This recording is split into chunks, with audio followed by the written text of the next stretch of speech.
সিঙ্গাপুরের বিপক্ষে দলটির যে ম্যাচ, সেই ম্যাচটি জাতীয় স্টেডিয়ামে রীতিমতো উন্মাদনা চলছে।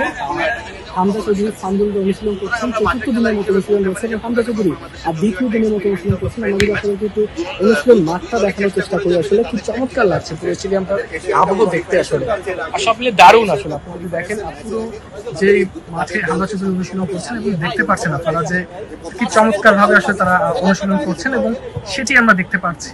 ফাহমিদুলরা রয়েছেন, ফাহমিদুল হামজা চৌধুরী তারা অনুশীলন করছেন দুভাগে ভাগ হয়ে, এবং সিঙ্গাপুরের বিপক্ষে ম্যাচ ঘিরে বাংলাদেশ দল আসলে দারুণ সিরিয়াস, কারণ এই ম্যাচটা বাংলাদেশের জন্য গুরুত্বপূর্ণ। ঘরের মাঠে খেলা, বাংলাদেশ চাইবে আসলে পূর্ণাঙ্গ যে 3 পয়েন্ট, সেই পয়েন্ট নেওয়ার জন্য।